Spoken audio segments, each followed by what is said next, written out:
Start. नमस्कार दोस्तों, मैं योगेंद्र सिंह चौहान आप सभी का स्वागत करता हूं।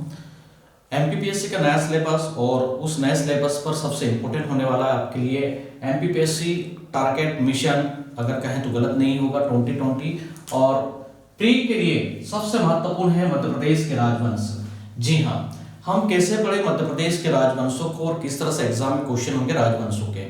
तो ये पहला टॉपिक है आपका राजवंशों का, और इसमें सबसे पहले मैं आप लोगों के लिए कवर करने जा रहा हूं दोस्तों, वह है बुंदेलखंड का बुंदेला राजवंश। तो आइए स्टार्ट करते हैं। ये भाग 1 में मिलेगा आपको, इसके बाद इसके भाग 1, भाग 2, भाग 3, भाग 4 में आपको कंटिन्यू मेरे लेक्चर मिलते रहेंगे। तो प्लीज आप हमारे चैनल को सब्सक्राइब कर लीजिएगा। हमारे चैनल का नाम है अनअकैडमी एमपीपीएससी व्यापम कैटेगरीज, और लेक्चर को शेयर कर दीजिएगा, लाइक कर दीजिएगा। तो गेट स्टार्ट।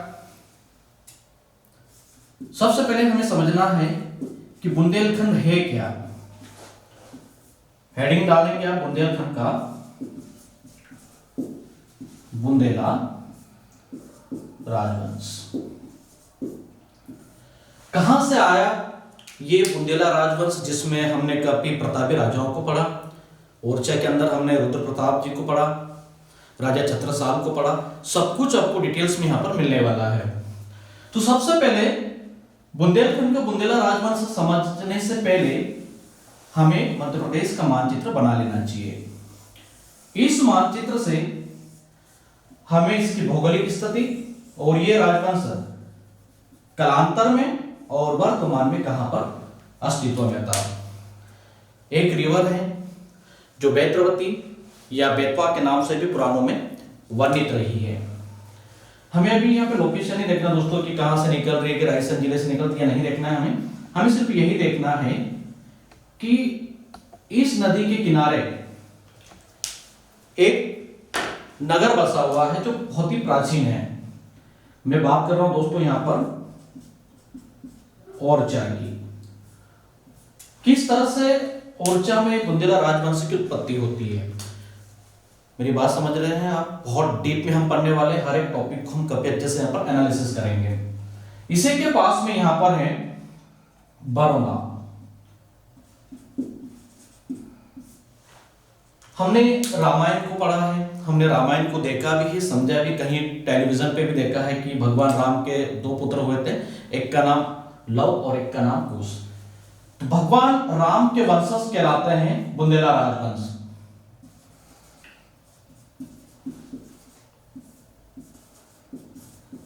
भगवान श्री राम के वंशज। भगवान राम के 2 पुत्र हुए बेटा। बड़े पुत्र का नाम था बेटा लव और छोटे पुत्र का नाम था बेटा कुश। लव और कुश को लेकर भी हमें मध्य प्रदेश में ये जानकारियां प्राप्त होती है। रामायण से पता चलता है कि इन दोनों ब्रदर का जन्म जो हुआ था वह आपका चंदेरी के पास हुआ था। चंदेरी के पास एक जेसिया करके गांव है।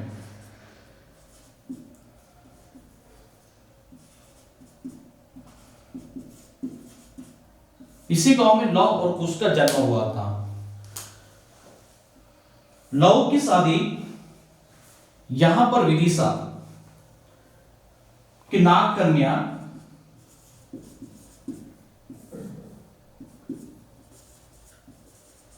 कुमुदुनी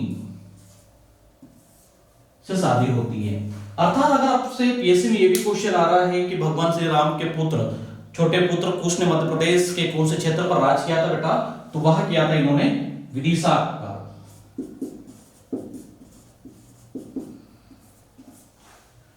क्योंकि विदिशा पर एक डायनेस्टी रूल करती थी जो थी वह नाग कन्या, नाग डायनेस्टी यहां पर रूल करती थी। इसके बाद हम देखेंगे बेटा यहां पर लॉ। अब लॉ सबसे ज्यादा इंपॉर्टेंट है हमारे लिए, इसलिए इंपॉर्टेंट है कि लौ को ये वाला क्षेत्र अयोध्या से दिया गया था। यह क्षेत्र किरवई का क्षेत्र कहलाता था। यहीं पर लौ ने कालांतर में अपना निवास स्थान बसाया था, और आगे चलकर यहां पर एक स्टेट की स्थापना होती है जिसका नाम है बड़ौदा रियासत। बड़ौदा भारत की एकमात्र ऐसी स्टेट है जिसका उल्लेख हमें सिर्फ राजवंशों में मिलता है। राजवंशों में तो मिलता है, माफ करना, ग्रंथों में मिलता है।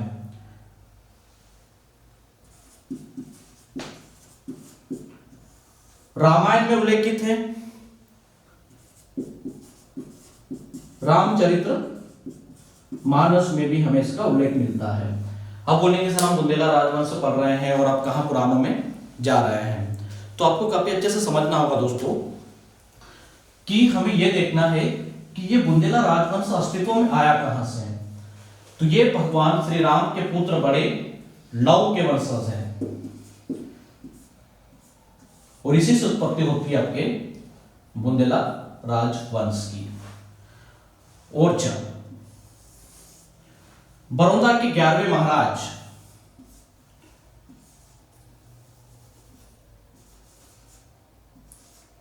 भूपत सिंह,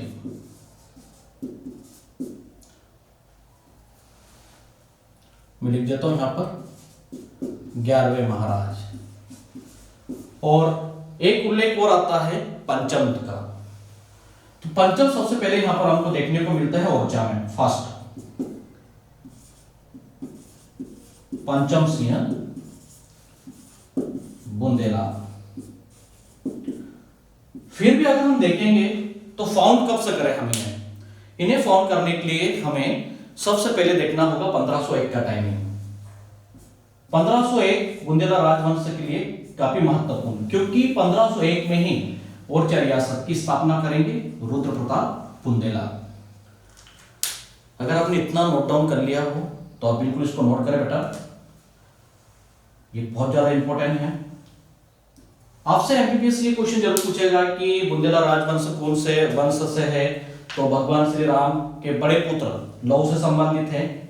वहीं अगर उसको लेकर भी क्वेश्चन हो एग्जाम में तो आप काफी अच्छे से आंसर कर सकते हैं कि कुश ने विदिशा पर रूल किया था बेटा, और नाग कन्या कुमुदुनी से शादी की थी। क्योंकि विदिशा पर हम एक और राजवंश को पढ़ते हैं जिसका नाम है नागवंश, नाग डायनेस्टी, जिसकी 2 शाखाएं थी, एक विदिशा में और एक मथुरा में। तो विदिशा के शासक थे ये लोग। अभय भभूत के बाद यहां पर भभूत सिंह के बाद एक और शासक आते हैं जिनका नाम होता है बेटा अर्जुन पाल बुंदेला। अर्जुन पाल बुंदेला मऊ मोहानी, ये छतरपुर डिस्ट्रिक्ट में पड़ता है बेटा वर्तमान में। इसको अपना कैपिटल सेटअप करते हैं। इसी के पास में आप देखेंगे गढ़कुंडार को, जो कि टीकमगढ़ में चले गया है यहां पर। इनके बाद एक और शासक आते हैं आपके जिनका नाम होता है वीरपाल। वीरपाल बुंदेला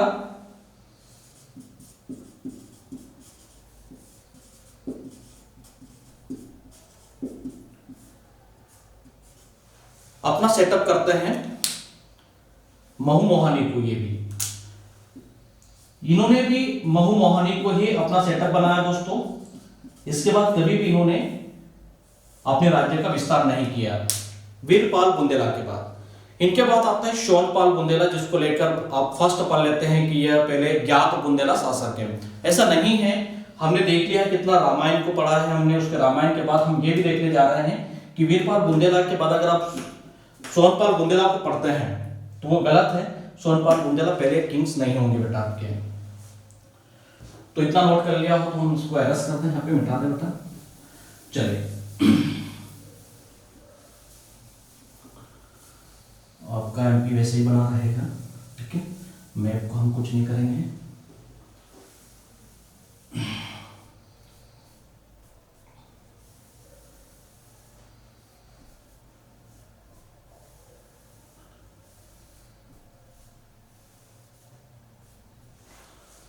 अब हमें ये देखना है कि सोनपाल बुंदेला क्या करते हैं। सोनपाल बुंदेला क्या करते हैं, तो सोनपाल की अगर हम बात कर लें यहां पर, तो इन्होंने गढ़कुंडार पर अधिकार जमाया। गढ़कुंडार बहुत ज्यादा फेमस एक किला है, इस किले से ये रूल कर रहे थे। सोनपाल बुंदेला के बाद विभिन्न राजा यहाँ पर रूल करते रहे, परंतु एक समय यह आता है कि मलकान सिंह बुंदेला एक ऐसे राजा हुए जिन्होंने अपना कैपिटल यहां से परिवर्तित किया।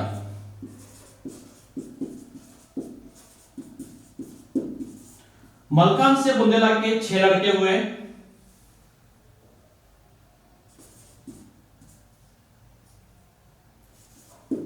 छह पुत्र।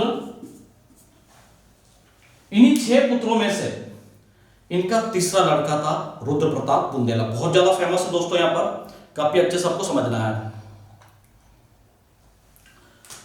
आपने अगर आप विकिपीडिया करेंगे तो आपको चौथे राजा बताए जाते हैं, ये गलत है, ये तीसरे राजा थे। इनके 6 लड़के थे। हम टोटल 6 को तो नहीं पढ़ेंगे, दूसरा, तीसरा, चौथा, पांचवा और छठवा, इसमें से हम तीसरे इंपोर्टेंट को देखने वाले हैं। अब तीसरे थे आपके रुद्र प्रताप सिंह बुंदेला। रुद्र प्रताप बुंदेला ने ओरछा को अपना कैपिटल बनाया और 1501 में ओरछा स्टेट की स्थापना की। अब ये आपका क्वेश्चन है बेटा, आपसे प्रश्न पूछा जाएगा एमपीपीएससी में कि ओरछा रियासत की स्थापना कब हुई थी, तो आपको आंसर करना है 1501 में इसकी स्थापना हुई थी। किसने की थी? तो रुद्र प्रताप सिंह बुंदेला इसकी स्थापना करते। बहुत ज्यादा इंपॉर्टेंट है, ये बहुत इंपॉर्टेंट है, यहां से बिल्कुल क्वेश्चन होगा, आपको ये बिल्कुल नोट डाउन करना है। आप बोलेंगे सर रुद्र प्रताप बुंदेला एक ऐसे शासक थे जिनके 12 लड़के हुए। रुद्र प्रताप बुंदेला के 12 पुत्र। इन्हीं 12 पुत्रों की वजह से मध्य प्रदेश और उत्तर प्रदेश की ये वाले भाग में बुंदेला राजवंश की नींव पड़ती है। बुंदेला राजवंश की नींव। और इस तरह से हम देखते हैं, और ये पूरा क्षेत्र आपका बुंदेलखंड कहलाता है। इसमें एक चीज और है, चंदेल राजवंश का भी फैक्टर है कि चंदेल राजा परमारिदेव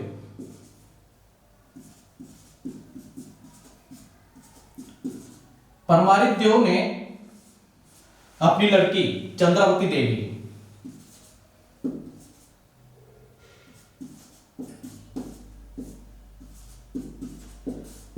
की शादी बड़ौदा के जो पहले शासक थे, बड़ौदा रियासत के जो पहले शासक थे बुद्धराज के साथ की थी, जो कि बाद में नव रंग के नाम से जाने गए। अब बोले सर हमें इतना क्यों समझना है बेटा? इसलिए समझना है कि परमारित तो बहुत ज्यादा इंपॉर्टेंट है और ये आपको याद रखना होगा, क्योंकि इन्हीं की वजह से चित्रकूट जो है हमारा वर्तमान का, ये 2 भागों में बटा हुआ हमको दिखाई देता है। इन्हीं के समय से जब इन्होंने अपनी लड़की की शादी की थी, और ये वाला हिस्सा वो मैं बहुत डीप पॉइंट पर बात कर रहा हूं दोस्तों, काफी अच्छे से समझना है कि एमपी में हम चित्रकूट को आधा यूपी में क्यों देखते हैं और मध्य प्रदेश में क्यों देखते हैं। ये एरिया कब से था ऐसा, ये अलग बात है कि राज्य की सीमाएं कालांतर में बनी हो या वर्तमान में हम देखें तो ठीक है, बट इसके पीछे की जो हिस्ट्री है वह यहीं से शुरू होती है, बुद्धराज के समय से और राजा परमारित देव के समय से, क्योंकि ये एरिया 2 भागों में पहले से ही डिवाइड था, आज भी अभी भी वही है। हमारे एमपी में हम सिर्फ चित्रकूट देख सकते हैं, बट आप यूपी की बात करेंगे तो यूपी में चित्रकूट एक जिला है वर्तमान में। ओके, और ये भी व्यापक में क्वेश्चन पूछा गया था। खैर इसको अभी हम छोड़ देते हैं। रुद्र प्रताप बुंदेला के 12 लड़के, और इन 12 लड़कों से अब पड़ती है पूरे बुंदेला राजवंश की नींव। अब इसमें सबसे इंपॉर्टेंट क्या है, इनमें अगर आप देखेंगे दोस्तों तो ओरछा को इन्होंने अपना कैपिटल तो बना लिया, इनके पुत्र भारती चंद्र दोनों ने, पिता और पुत्र ने मिलकर, रुद्र प्रताप का 12 लड़कों में से एक लड़का भारती चंद्र, पिता और पुत्र ने मिलकर 1501 से लगाकर 1531 तक, और भारती चंद्र ने 1531 से लगाकर 1554 तक। भारती चंद्र का समय का बेटा 1531 से 1554 तक रूल करते हैं। पिता पुत्र के समय ही बुंदेलाओं ने अपनी जो सीमाओं का जो विस्तार किया वह यमुना नदी के किनारे तक किया। मैं इतना ऊपर का मिटा देता हूं ताकि आप नीचे का नोट डाउन कर ले बेटा। ये आपकी यमुना है और इसी यमुना नदी तक अपनी सीमाओं का इन्होंने विस्तार किया। अब आप यहां बुंदेला राजवंश को देख सकते हैं।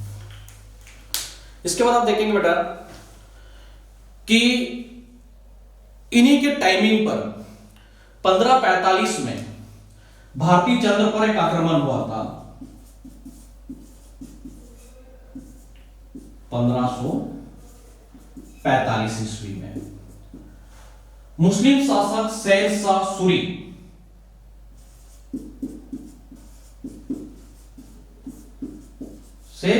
ने भारतीय चंद्र पर आक्रमण कर दिया।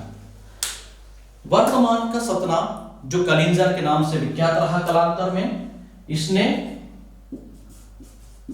कलिंजर पर चढ़ाई कर दी और कलिंजर किले को जीत लिया। अब एमपीपीएससी में ये क्वेश्चन जरूर होगा कि शेर शाह सूरी को ही भारत में श्रेय जाता है। आप सभी को पता है बारूद का पहला प्रयोग करने के लिए, क्योंकि इसने कलिंजर पोर्ट में इसका रिसर्च वगैरह किया था और यहीं से स्टार्ट किया था। तो भारत के अंदर ये फैक्ट है, सभी को पता है, आप लोगों ने पढ़ा है इतिहास इतना कि भारत के अंदर पहला गोला बारूद का इस्तेमाल करने का श्रेय जाता है शेर शाह सूरी को। गोला फटने से शेर शाह सूरी की यहीं पर मृत्यु हो गई कलिंजर किले के अंदर। इसके बाद शेर शाह सूरी का लड़का निकल कर आता है जिसका नाम होता है इस्लाम शाह।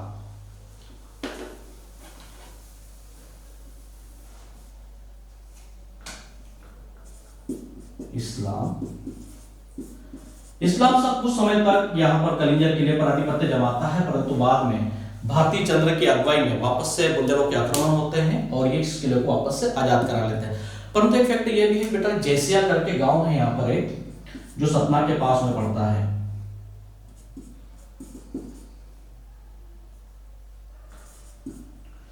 तो जैसिया पर भी इसने आधिपत्य जमाया था इस्लाम शाह ने।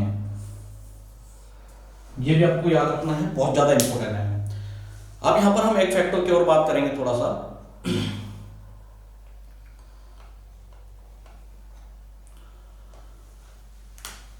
रुद्र प्रताप के 12 लड़कों में से एक लड़का था इनका जिसका नाम था उदयजीत सिंह। देखिए बेटा, हमें इंपॉर्टेंट चीजों को देखना है। यहाँ पर मधुकर शाह भी हैं और मधुकर शाह के समय ही अकबर ने यहाँ पर आक्रमण किया था। तो मधुकर शाह को हम काफी अच्छे से समझेंगे। उसके पहले आपको मेहवावा के उदयजीत के बारे में भी पता होना चाहिए। कहां के शासक थे बेटा ये? मेहवावा के। उदयजीत के 6 लड़के होते हैं। इन्हीं 6 लड़कों में से उनके 4 लड़के होंगे, उस लड़के के लड़के और उस लड़के के लड़के में से आपके निकल कर आएंगे महाराजा छत्रसाल, जो कि केसरी बुंदेला के नाम से जाने जाते हैं। तो पार्ट 1 को हम कंप्लीट कर रहे हैं बेटा। यहाँ पर यह भाग 1 है। इसके बाद आपको भाग 2 मिलेगा जो कि बहुत ज्यादा इंपॉर्टेंट होने वाला है। इतिहास में अगर हम बुंदेला राजवंश की उत्पत्ति को लेकर जितनी भी चर्चाएं करें वो बहुत कम है, क्योंकि ये राजवंश काफी महत्वपूर्ण माना जाता है। भारतीय चंद्र जो कि 1545 का टाइमिंग था, और यहां पर आपसे पूछेंगे कि शेर शाह सूरी ने कौन से बुंदेला शासक पर आक्रमण कर दिया था, तो भारतीय चंद्र पर किया था और वापस से भारतीय चंद्र की अगुवाई में शेर शाह सूरी को यहां से खदेड़ दिया जाता है। कलिंजर किले की अगर हम बात कर लें तो सतना को मध्य प्रदेश का पूर्वी प्रवेश द्वार कहा जाता है। याद रखना है कि मध्य प्रदेश का पूर्वी प्रवेश द्वार किसको कहते हैं, तो हम सतना को कहते हैं। इसीलिए कलिंजर कोट किसी भी दिल्ली सल्तनत के शासक के लिए उतना ही महत्वपूर्ण था जितना हम यहाँ पर आसिफगढ़ को देखते हैं। अगर आपको दक्कन में जाना है तो आपको आसिफगढ़ को भेजना होगा। अगर आपको उत्तर में प्रवेश करना है तो आपको जिब्राल्टर को भेजना होगा। मैं बात कर रहा हूं आप ग्वालियर की। अगर आप यहां से आ रहे हो तो इसको भेजो और यहां निकल जाओ। अगर आपको पूर्व की ओर आगे बढ़ना है तो आप यहां से आ रहे हो, सतना को भेजो और आगे निकल जाओ।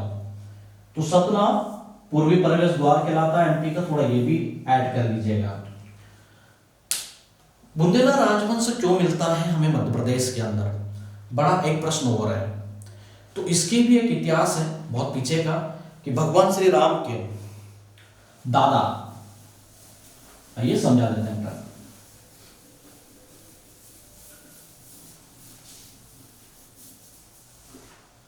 और क्यों ये मध्य प्रदेश के आसपास रहे?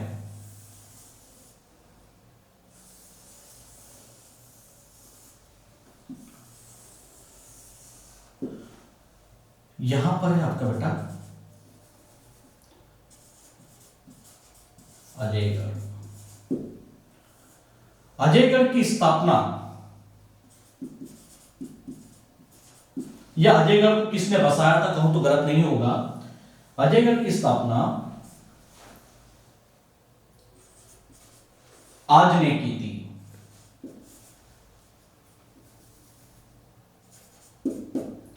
कौन थे आज? आज के पुत्र हुए थे दशरथ, और राजा दशरथ के पुत्र हुए भगवान श्री राम।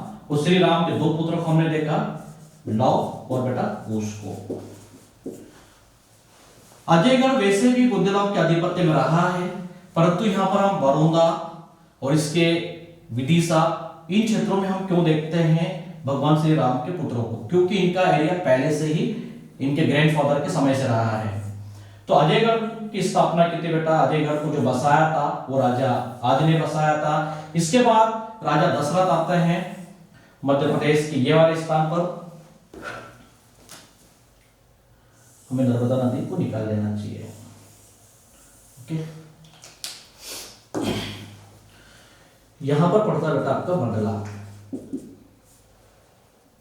मंडला में शिकार करने के लिए आए थे आपके राजा दशरथ। शिकार करते समय राजा दशरथ के द्वारा भूलवंश श्रवण कुमार की हत्या हो गई। श्रवण कुमार ये वही है जिसको हम पढ़ते हैं, जो अपने अंधे माता पिता को लेकर तीर्थ यात्रा पर निकला था और प्यास लगने की वजह से, उनकी व्याकुलता होने की वजह से श्रवण कुमार यहीं पर मंडला के पास में श्रवण ताल में पानी लेने के लिए जाता है। और राजा दशरथ इस समय शिकार अभियान करते हैं यहाँ पर। उन्हीं के बाण लगने से श्रवण कुमार की हत्या हो गई थी। आप कान्हा किसकी जरूर पढ़ते हैं बेटा, परंतु अगर आपसे क्वेश्चन आ जाए कि श्रवण ताल एमपी में कहां पर है जहां पर श्रवण कुमार की हत्या हो गई थी भूलवंश राजा दशरथ के द्वारा, तो आप मंडला डिस्ट्रिक्ट जरूर लगा दीजिएगा। आप इससे यह समझ में आता है कि यह राजवंश लव और कुश के समय से नहीं, भगवान श्री राम के समय से नहीं, दशरथ के समय से नहीं, राजा आज के समय से चला आ रहा है, जो मध्य प्रदेश के इस क्षेत्र पर रूल करता रहा है। इन्हीं की वजह से हम पूरे मध्य प्रदेश के अंदर भगवान राम के दोनों पुत्रों का राज्य देखते हैं। मैंने कुश का बताया बेटा आपको विदिशा, मेरी बात समझ में आ रही है आप लोगों को? उसके बाद हमने यहां पर बरोदा और बैसुनी, किरवई,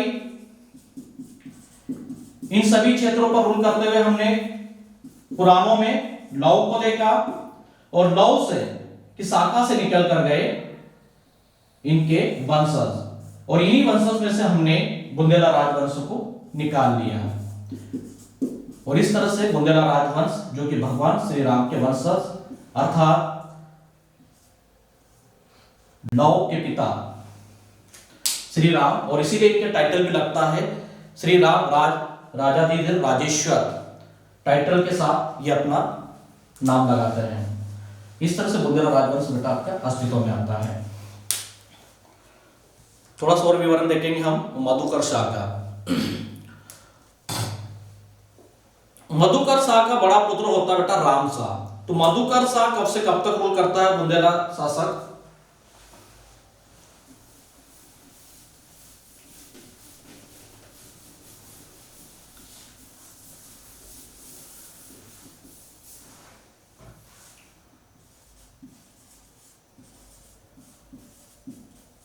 मधुकर शाह किसका लड़का? तो रुद्र प्रताप बुंदेला का लड़का। उनके 12 लड़कों में से एक ये भी। मधुकर शाह का समय काल क्या रहता बेटा? तो इनका समय काल रहता है 1554 से 1592 तक। ये और जाके राजगद्दी पर बैठते हैं 1554 से 1592 तक। मधुकर शाह के समय ही अकबर का राज सिंहासन होने के बाद अकबर ने बुंदेलखंड पर चढ़ाई कर दी थी। मधुकर शाह से यह रिक्वेस्ट की गई थी कि अगर तुमने जितना भी एरिया लिया है वो मुझे दे दो या फिर मेरी सरेंडर को एक्सेप्ट कर लो। तो बहुत सारी बातें होती है यहाँ पर। आपको ये भी याद रखना है कि कौन से बुंदेला शासक के ऊपर अकबर ने चढ़ाई कर दी थी, तो मधुकर शाह के ऊपर की थी। समय काल याद रखना बेटा 1554 से 1592 का, ये बहुत ज्यादा इंपॉर्टेंट है। इसी के बाद हम देखते हैं कि मधुकर शाह एक ऐसा शासक था जिसने संयमता के साथ अपनी कुशलता, कूटनीति और साहस के लिए प्रसिद्ध था ये शासक। अगर आपसे क्वेश्चन आ जाए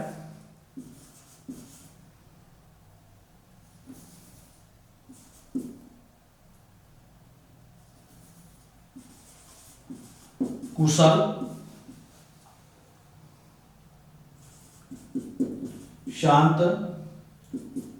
प्रिय और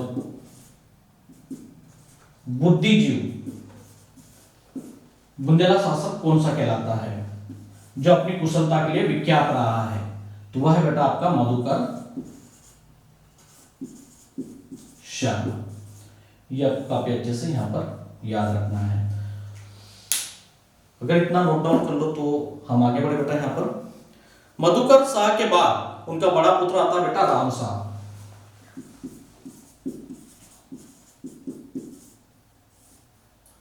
और राम शाह जो रूल करता बेटा आपका, वह चौथा राजा होता है, क्योंकि मधुकर शाह थर्ड तीसरे राजा थे ये, और चौथा राजा था आपका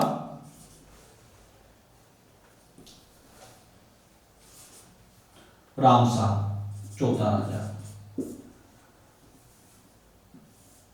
राम शाह के बाद एक और ऐसा शासक आता है जिसका नाम होता है वीरसिंह देव।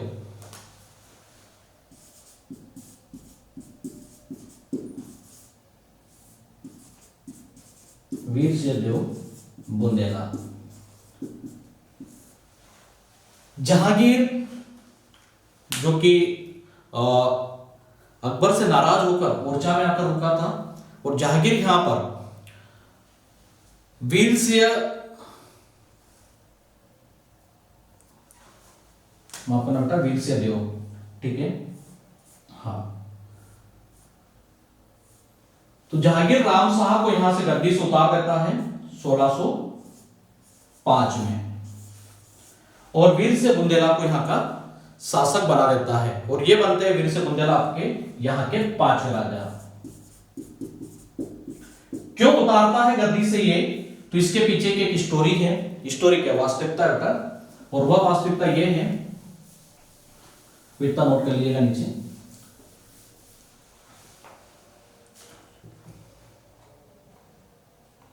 12 अगस्त 1602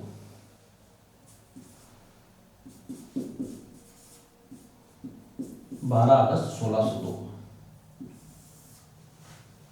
स्थान ओरछा। अकबर के नवरत्नों में शुमार वीरसिंह बुंदेला ने सलीम के कहने पर उर्फ जहांगीर के कहने पर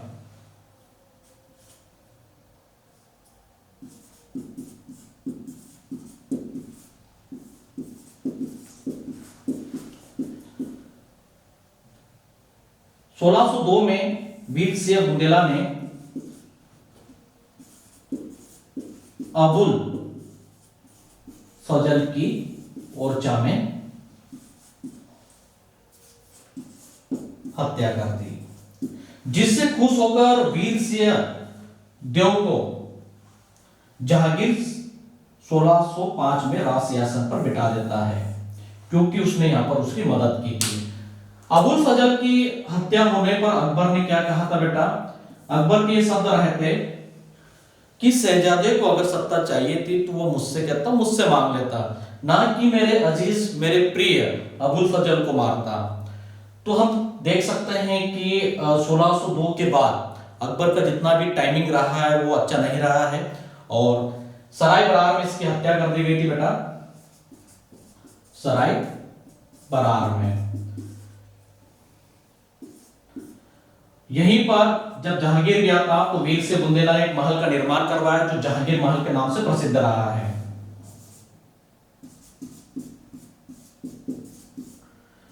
यही जहांगीर महल महल जो है आपका वन नाइट महल के नाम से भी जाना जाता है। अगर ये क्वेश्चन हो अगर एग्जाम में आपसे, बिल्कुल आप आंसर कर दीजिएगा कि मध्य प्रदेश में वन नाइट महल कहां पर है, तो वह है ओरछा में। अभी हम ओरछा की किसी भी विशेषता पर ज्यादा बात नहीं करेंगे क्योंकि हम राजवंशों को ज्यादा रिलेट करेंगे यहाँ पर। अब बात करते हैं अबुल फजल के मकबरे को लेकर। किसका मकबरा कहां पर है बेटा, तो अबुल फजल का जो मकबरा है वह अत्रि ग्वालियर में है। याद रखिएगा, अत्रि ग्वालियर।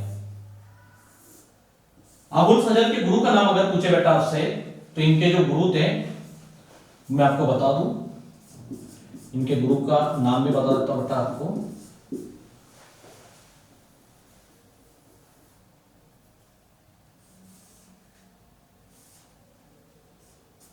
बलजीत शाह, सागर धमोनी वाले बेटा बलजीत शाह इनके गुरु थे। अबुल फजल की जो भी शिक्षा हुई है वह एमपी के धमोनी में हुई है और इनके गुरु के सानिध्य में धमोनी, सागर, मध्य प्रदेश। अच्छे से नोट डाउन कीजिएगा बेटा, बलजीत शाह। तो ये आपको नोट करना है। इसी से सलीम खुश होता है, जहांगीर खुश होता है और वीर से बुंदेला को यहाँ की रियासत सौंप देता है और वीर से बुंदेला बनते हैं आपके ओरछा के 5वें राजा। तो ये याद रखना है कि ओरछा के 5वें राजा कौन थे, तो वीर से बुंदेला थे। आज तक के लेक्चर में हम इतना ही समझेंगे। इसके बाद बेटा पार्ट 2 होगा, भाग 2 में आगे आप देखेंगे कि किस तरह से रुद्र प्रताप बुंदेला के 12 लड़कों की वंशावली आगे बढ़ती है। उन्हीं वंशावली में से हम राजा छत्रसाल को पढ़ेंगे और उनके महत्वपूर्ण फैक्टों पे चर्चा करेंगे जो आप लोगों के लिए काफी इंपॉर्टेंट होने वाला है। तो लेक्चर कैसा लगा उसको लेकर अपना फीडबैक जरूर दें। लेक्चर पर दोस्तों लाइक कर दें, शेयर कर दें। Thank you. जय हिंद, जय भारत।